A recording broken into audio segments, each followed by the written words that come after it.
प्रदेश के एक छोटे से गांव में एक पुरानी टूटी फूटी हवेली थी। गांव वाले उसे काली हवेली कहते थे। उस हवेली के बारे में तरह तरह की डरावनी बातें मशहूर थी।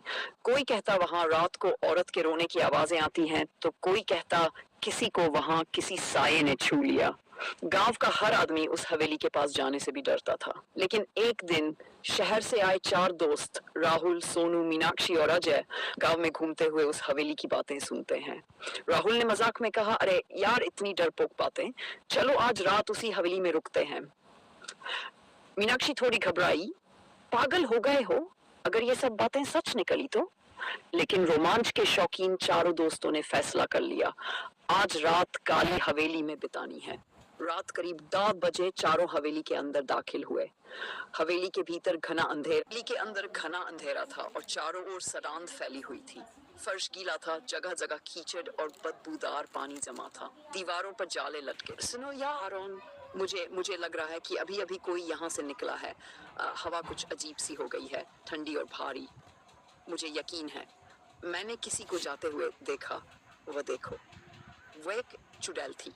लंबे बिखरे बाल, उलझे हुए चेहरे पर खून की लकीरें, उसकी आंखें सीधी मेरी तरफ देख। सुनो यार, मुझे लगता है कि अब हम में से कोई भी यहाँ से वापस बचकर नहीं जा पाएगा। वो धीरे से कांपती आवाज़ को देखो। हम चुड़ैल, हाँ चुड़ैल आ रही है।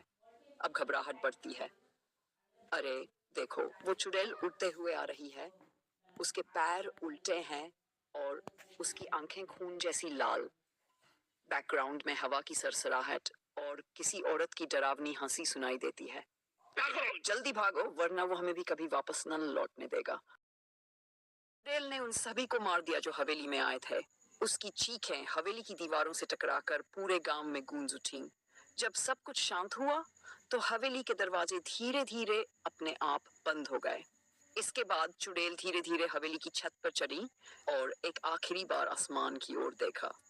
फिर वह धुंध में लिपटी एक परछाई बनकर हवेली के अंदर गुम हो गई। डर और सन्नाटा पूरे गांव में फैल गया। उस दिन से गांव वालों में एक नई मान्यता बन गई, जब तक इस गांव में जीवन है तब तक ये चुड़ैल हवेली की रक्षा करती रहेगी।